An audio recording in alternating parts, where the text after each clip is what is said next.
So that was Fiction, taken from the new Avenged Sevenfold record called Nightmare, which comes out on Monday. You're hearing these tracks first on Kerrang Radio, and it's fantastic to be joined by M Shadows tonight, walking us through this tremendous piece of work. Thank you once again for joining us. Oh, thanks a lot, man. I appreciate it. Now, you've got Mike Portnoy of Dream Theater supplying the drums on this record. Was he one of the few drummers around today that could actually replicate the Rev's licks? I think so. The thing about the Rev is he was so multifaceted. He was a writer, and he was, you know, people didn't love John Bonham because he could play the fastest. They loved him because of the beats he had and just the usage of toms and cymbal work, and he was just an amazing all-around. He added to a song, and the way the Rev added to our songs was unlike anything we could ever ask for. You know, we were just used to it. You know, being 10 years old and growing up with the guy, you just take it for granted in a way. I mean, I knew he was amazing, but you know, for me to sit there in my room every day and write songs with him,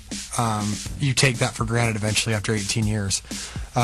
But Portnoy was, you know, Jimmy actually introduced me to Portnoy through Dream Theater when he brought me a Dream Theater record, and I fell in love with Dream Theater and really got into them. And I knew Jimmy had taken a lot of things from Mike through the years. He'd also taken a lot of things from, you know, Paul Bostaff and Vinnie Paul and Lars and all the great drummers. You know, all have different abilities. You know, some just write better licks, some, you know, are technically fast, some just are all around great. And to me, Vinnie Paul was, Mike Portnoy was the guy that had the most of Jimmy's style in him, or Jimmy had the most of Mike Portnoy in him. So I figured, you know, we should call Mike up and see what he thought. And Mike nailed it. You know, Mike's an amazing drummer, and he's fast, he's tasty, he's catchy, and he was willing to do what we needed him to do to get these drums down the way that we felt Jimmy would have wanted them down.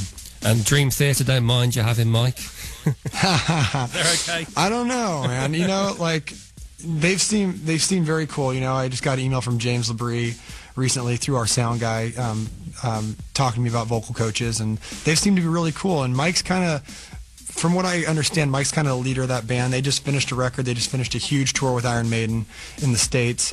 And right now, you know, they're just going to take a little break while Mike does his thing. I think Mike might be the busiest man in metal. I mean, he plays in so many different bands, and he's just going. And we were hanging out with his wife, and she's amazing, but she's like super scared that he's going out with us. She's like, I don't know, you know, you guys have a crazy reputation, and Mike's been sober for 10 years, and oh man, I'm really worried.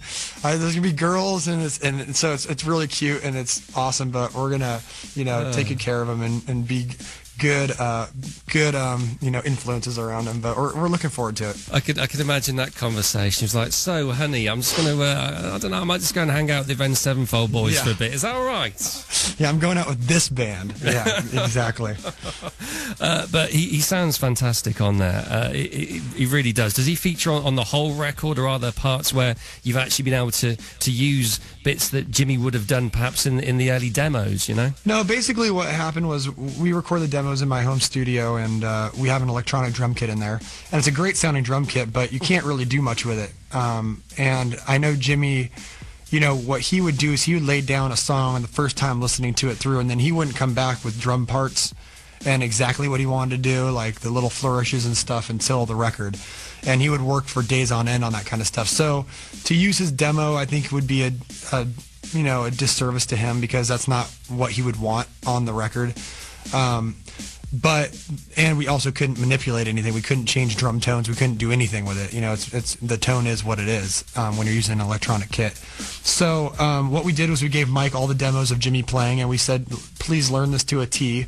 And then we'll go in there, and on the parts we think Jimmy would kind of go off and do something different, let's figure that out and do it.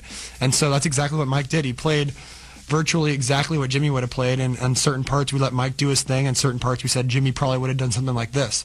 And we went in there, and you know, we nailed it all out. It was probably one drum song a day. It took that long to do this because we were really, really, you know, picky about making sure it sounded like the Rev. Well, I think you've nailed it, because to me it's eerily like him. It really is. It's almost like he's still there, which I think is a beautiful thing in many ways. Yeah. What would you like to play next from the record in this album special? Your call. I'd like to play Buried Alive. I know some of the kids have heard this. We released a lyric video for it, but I think it's a huge turning point for us song-wise, just the writing of it. It's a song that, it's 7 minutes long, and it has, 2 choruses, and the first half is more of a ballad, the second half is just balls to the wall, and I think it's a very interesting song, and it's an interesting song structure, and it shows why Avenged Sevenfold is a lot different than a lot of bands out there today.